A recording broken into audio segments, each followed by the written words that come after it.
the end of the day, if you lay down with a snake, you can't be surprised if you get bitten, right? Bitten, right?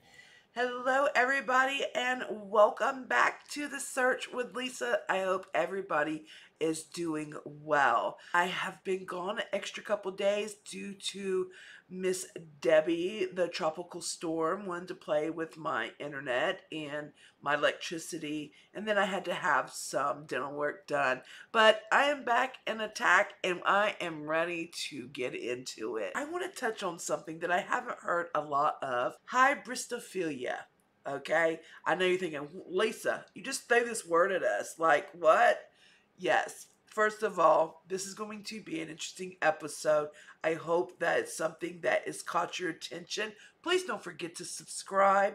Hit the notifications to let you know anytime I'm going to be on or not on for some reason. If you enjoy anything true crime, especially I do missing, and also I do unsolved and things that are requested. So I am a variety of things, and stick with it, and I hope that you enjoy. Please leave comments below. Yes, Hybristophilia is a tongue twister, okay? Tomato, tomato. If I didn't say it exactly right, y'all know that we need to talk about this word with Gypsy and Ryan and Ken, and how does this all correlate? Let's talk about it. If you're wondering, what does this word mean, Lisa? Well, I had to do a little digging myself because there's some tears to it. And there's not an exact, like, is this a diagnosis? Is this a mental illness? But it does exist.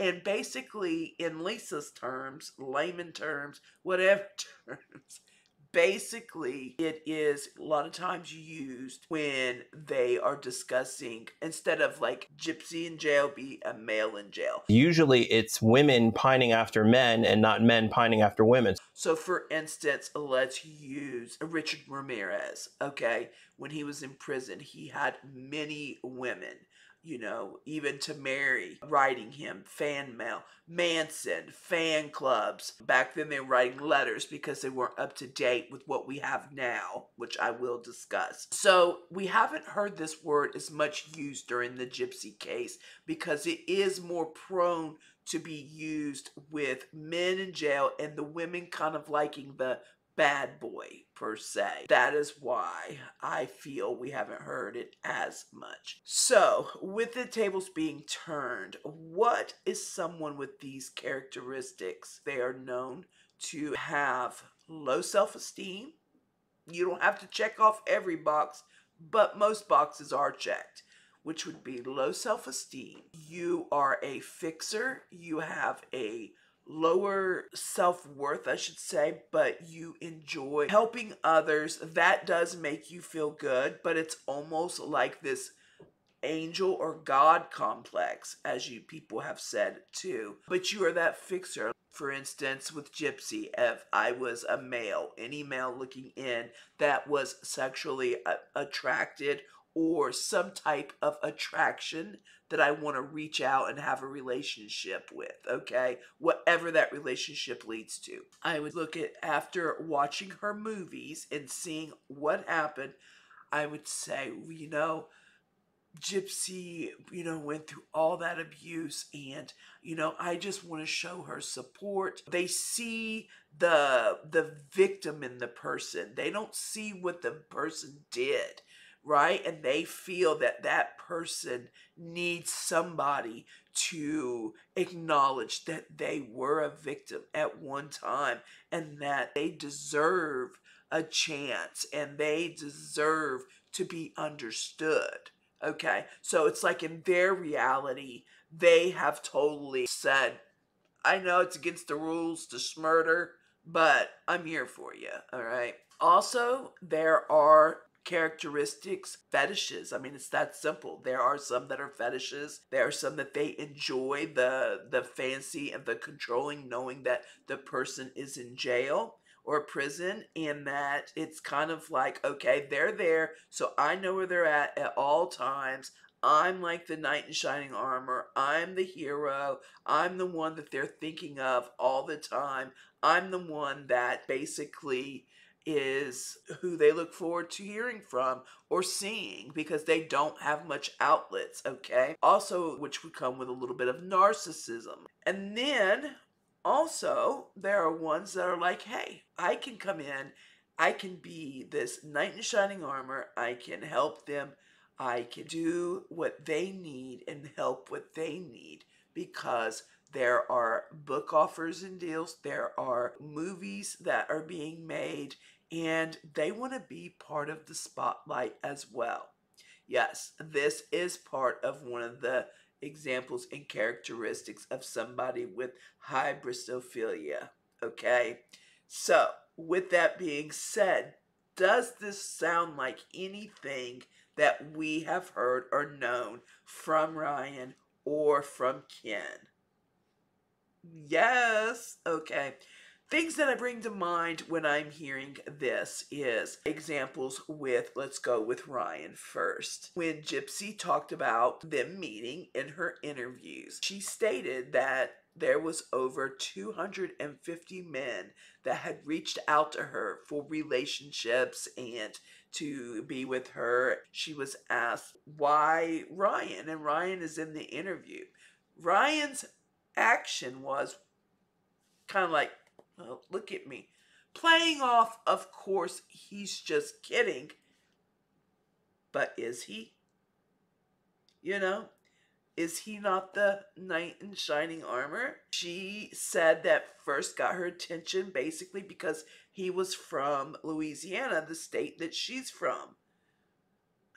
If you think that a lot of people didn't write her from Louisiana, I don't believe that for one bit. I believe a lot of those people were probably from Louisiana. Ryan then iterates, like literally, they're from all continents. Like, and I'm the chosen one.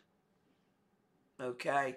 That there, I think, sends off. You make your own assessment on that. I am just stating what I've seen. We watched Life After Lockup, and of course they get edited to certain ways, but you know, there was a lot of question. Was he controlling? Was he a little too overbearing? We see all these fires people have had to put out due to her, you know, and him leaving now onto Ken, which we'll get to Ken. Ryan has really tried to play the victim and everything. And I'm not saying maybe he's not. I'm just saying that's his role in this whole storyline, that he loves Gypsy. He still today does not want to speak ill of her because, I don't know, does he feel possibly there is a chance to get back? You know, because you got to think with having or possibly being in the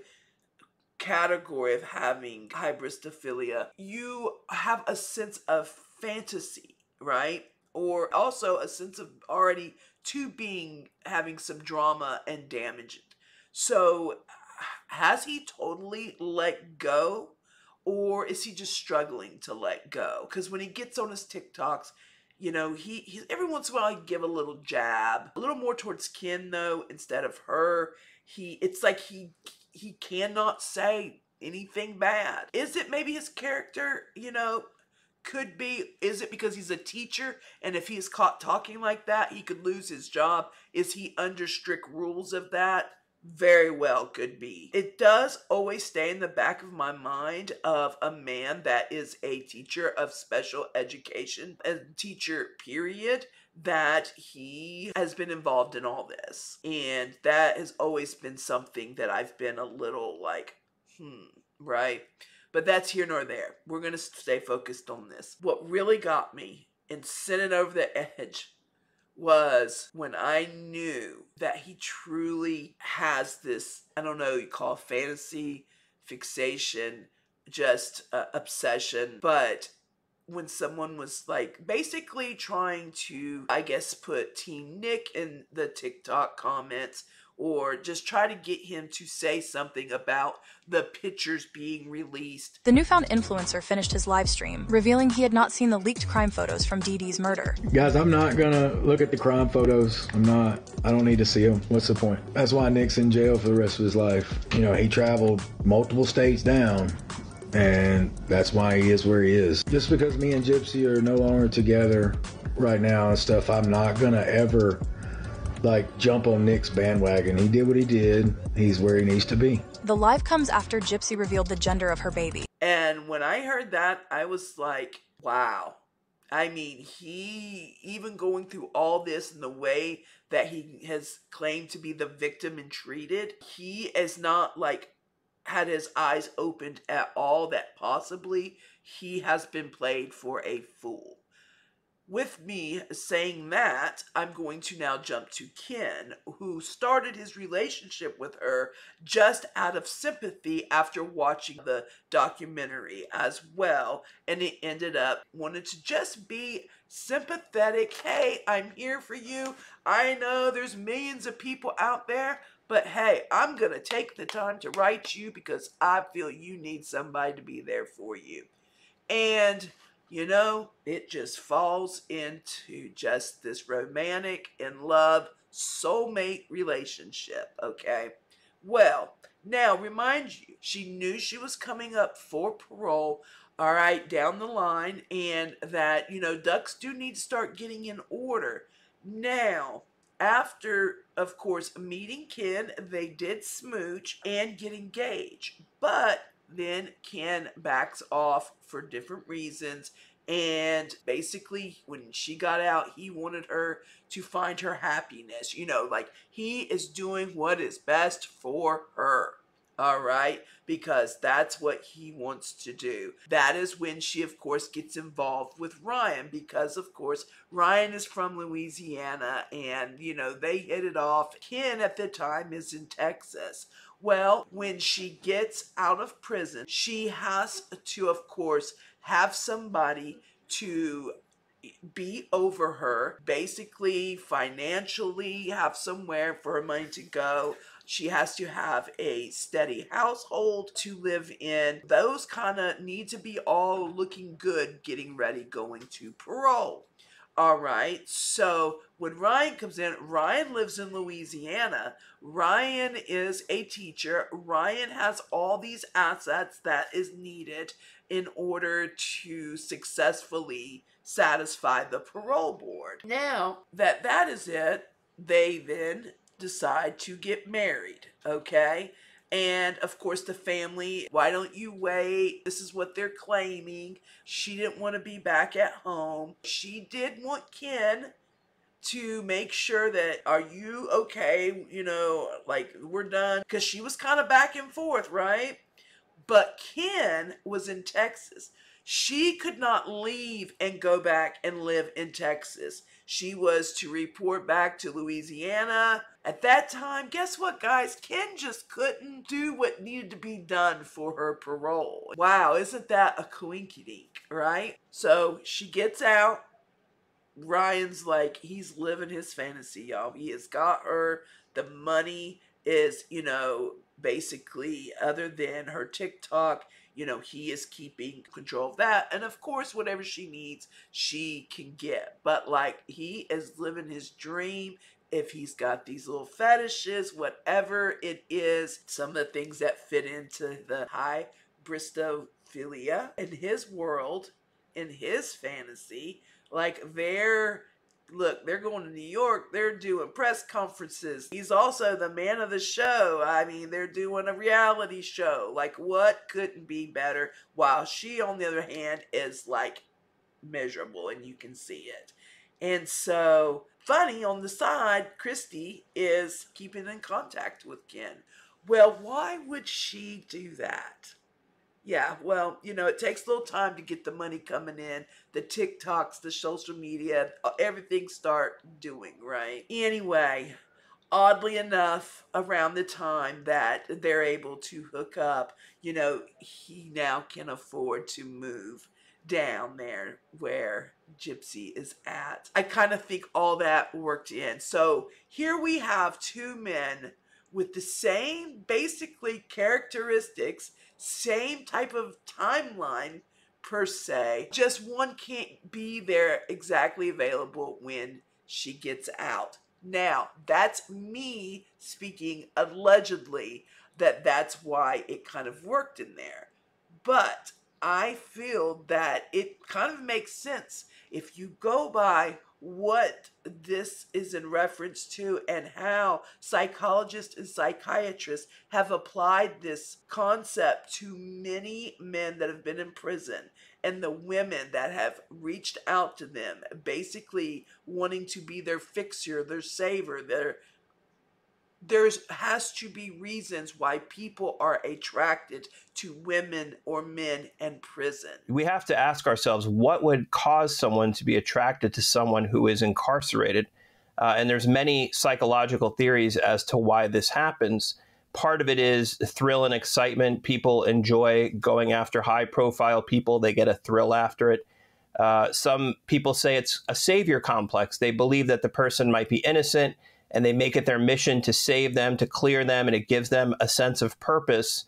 But ultimately, a lot of these people who go after incarcerated individuals are very damaged themselves. They may have a history of trauma, and we're talking about emotional, sexual, and physical abuse, and so they are drawn towards relationships which feel safe and familiar. So they're repeating a lot of the same themes again. And Hybristophilia is one of them to describe when you are so curious, because people, the average bear per se, that we don't think like that. Now there are people like journalists, people that want to know inside the mind.